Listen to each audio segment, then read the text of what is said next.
The tactical strike groups are a new large-scale mission activity coming with the Nyx system.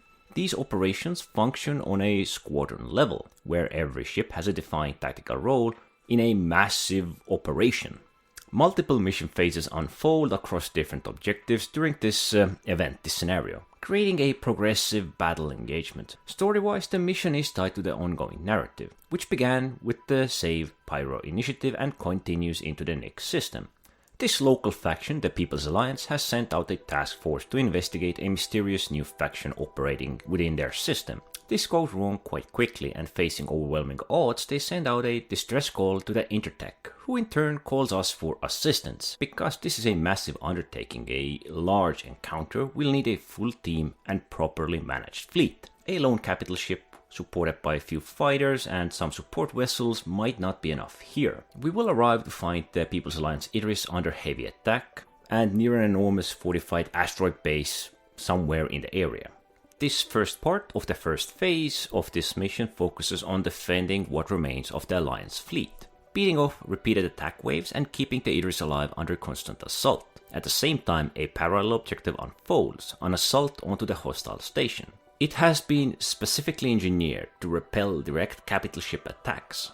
Its defenses consist of a massive anti-capital ship turret that largely ignores small craft. These weapons are believed to be of Vanduul origin and they cannot be destroyed by conventional means. This does force capital ships to keep their distance, leaving the main objective to the fighters and smaller strike craft. Basically, capital ships can remain near the People's Alliance Idris, providing cover and defense, while all the other craft can work against the station.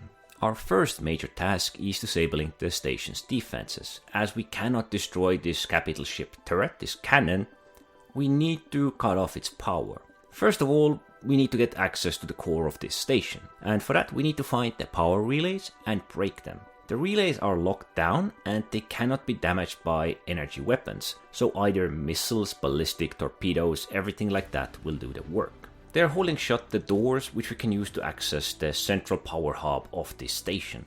It also forces us or our strike craft to adapt to their loadouts accordingly when dealing with disengagements. Once the relays are eliminated, the station opens up and we can actually fly inside with some of our smaller ships to continue the assault. Next objective is to destroy the cooling units located deep within the station's structure, close to the core. This phase consists of strafing runs through confined internal tunnels filled with distortion damage fields and internal defenses, with tight corridors and heavy obstacles. It favors nimble light fighters over heavier ships, and there are only 3 entrances, so it seems possible if everyone enters from a different direction for there to be a collision.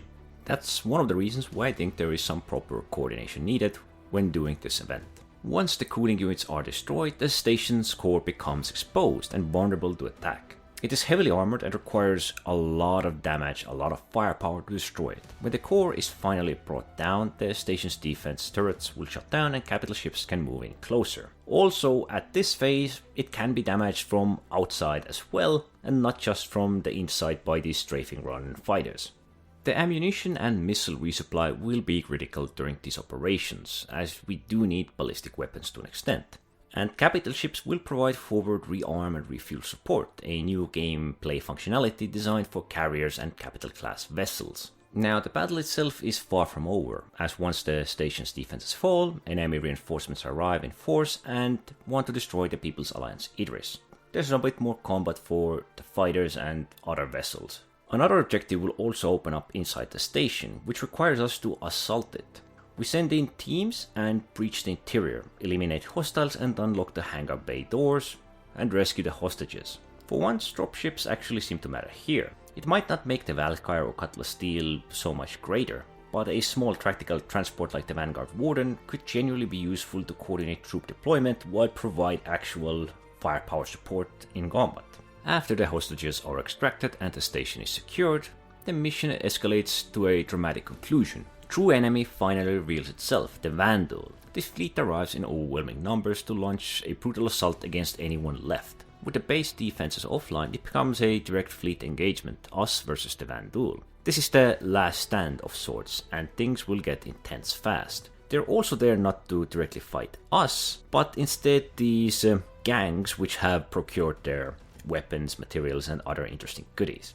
This mission concept is quite incredible, but it raises an important issue, as we desperately need a grouping and organization tool to handle operations of this scale. Tactical strike groups could easily involve 20, 30, 40 players, and coordinating that with the current game systems would be quite difficult. Still, this is exactly the kind of large-scale fleet warfare Star Citizen needs. What makes these tactical strike groups exciting isn't that it's just about bringing the biggest ship and overpowering everything. Strategy matters, roles matter, team composition matters. Every class of ship can have a purpose there. From simple light fighters to bombers and gunships, transports, capital vessels, and even troop transports. Not to mention the ballistics suddenly becoming essential in certain stages of the mission. This demands coordination, communication, and smart decision making. Personally, I can't wait. We are long overdue for a real fleet action in Star Citizen. But at the same time, this is something on the dynamic level event, and I am just not sure how it will play out at the moment. Anyway, don't forget to like, subscribe, leave a comment down below, and thanks for watching.